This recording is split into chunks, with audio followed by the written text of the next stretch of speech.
Hello everyone and welcome to the show. I am here today to reveal a budget car. Yes, the very generous people on Twitch have been donating and we hit the target before Christmas.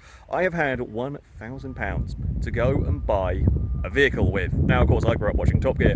I loved the many budget cars, always wanted to have a go with doing one myself, and well, now finally, I have got the option to do such a thing. The vehicle is hopefully going to last for a little while. We're going to do various things over with it in the coming few weeks. You guys at home, on Twitch, on Twitter, have been making your guesses. So if you want to play along at home, if you haven't had a chance to as of yet, here are the clues that have been given. First of all, the car cost less than £1,000, was bought here in England, however, was a vehicle that was sold in the States. Second clue, the vehicle from the manufacturer. Now remember how manufacturers like to embellish when it comes to mile a gallon figures. From the manufacturer, this particular car, less than 25. Not great. Thankfully, I don't need it to use it every day, but there you go. And finally, horsepower. It has more than a standard AMC Gremlin does on Horizon 4, i.e. more than 150. Sorry, it's very windy. I've typically picked an awful day to do this. It might piss it down with rain any minute now. So, there we go. If you want to play along, guess at home, try and figure it out from those clues from the hopefully well enough blurred out thumbnail image, go for it. And yeah, in a minute, we will see if you have got the car correct. Well, if you guessed Lexus GS300, congratulations, because you are indeed correct. This is the vehicle that I have bought for less than £1,000. In fact, it didn't even cost me £1,000, it cost me £900. That's an awful lot of machine, that's an awful lot of metal for what is less money than an iPhone 10. I will say, I don't like the wheels at all. I believe they are the actual I think they're the actual GS300 wheels. They're certainly official Lexus. I don't like them. They're hideous. They are going to have to go. I'm not a massive wheel person myself, but they've got to go. I didn't, when I set out, specifically go looking for a GS300. I looked at many, many cars. This one is in really bloody good condition. It is a year newer than my Legnum. Bodywork-wise, it's actually in better condition than the Legnum was. The only real is a tiny bit of kind of flaking paint almost going on with one of the arches, which is a little bit odd, but otherwise it is in very, very good nick. There's a teeny tiny little bit of bubbling on the roof as well. Quite difficult to see when it's been raining, or been kind of, yeah, it's just about make it out. Otherwise, for 900 quid, it's in remarkable condition. I mean, when you're going budget cars, expecting potentially to get a little bit battered, a little bit beat up, but yeah, this was in very, very good condition, best condition car I saw. Under the bonnet, well, there is an engine that you may well be familiar with. It's a Toyota Straight 6. Yes, it is the engine that you would find in the Supra. Admittedly, not turbocharged. I think they did do a turbo version of this, but I think it was a Japan-only thing.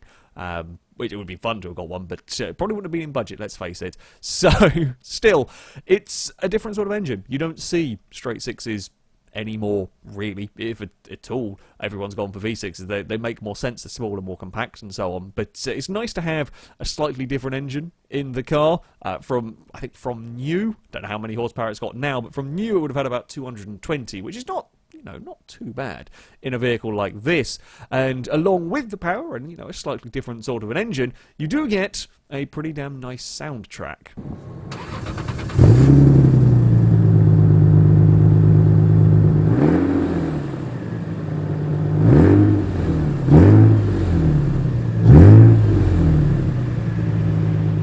So, once we come inside, everything is all very comfortable, as you would expect from a big Lexus. And for a car that's been around for getting on 20 years, actually all in pretty damn good condition. Again, for less than £1,000, it is in a remarkably good condition.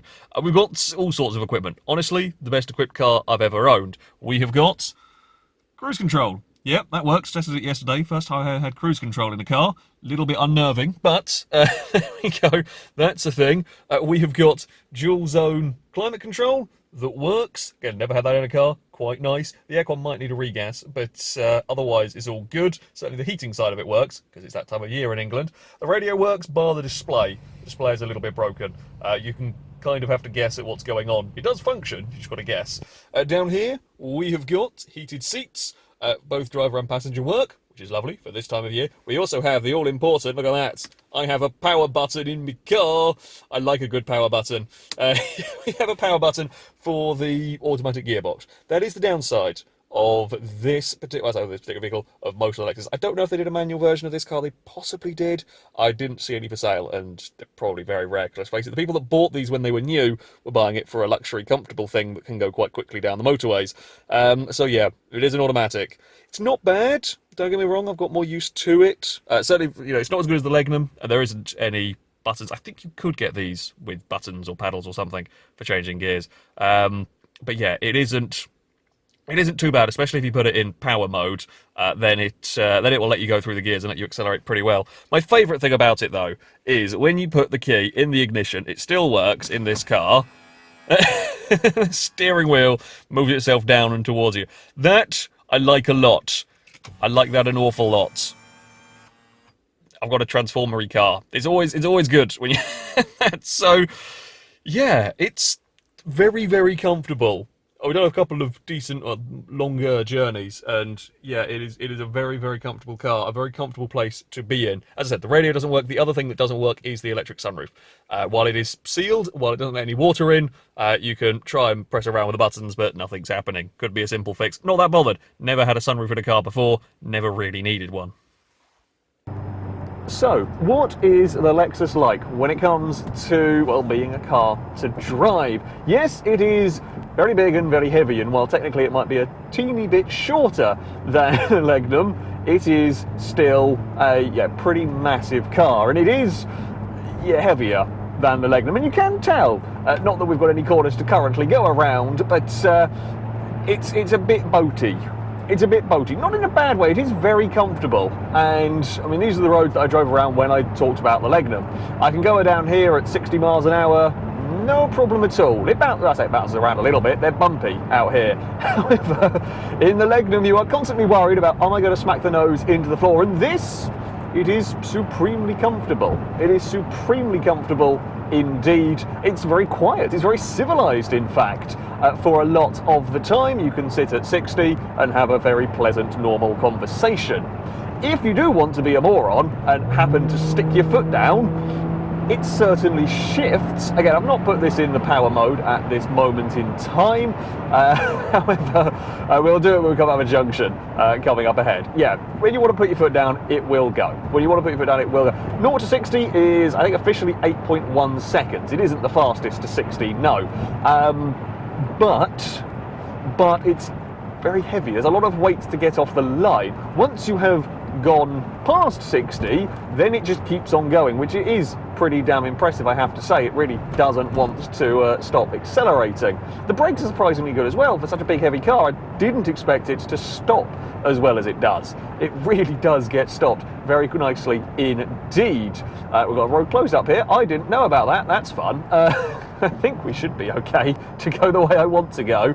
I guess they're doing some roadworks out this part of the country. Shall we go for, we'll stick a power button on, because it's always fun to do a little bit of foot down out of a junction. We'll let a Land Rover go. Then we can go for it. Yeah, as I said, when you go from driving performance cars like a Legnum, here we go.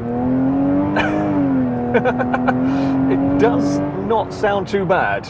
It does not sound too bad at all. And I will say, that's the second time where I've gone, not mad out of a junction, but I put my foot down out of a junction and the traction control has flashed away at me. Apparently, there's a button to turn that off as well. You can turn that off, and many fun times will be had, I should think, or could be had. Not on public roads, of course. But yeah, it is...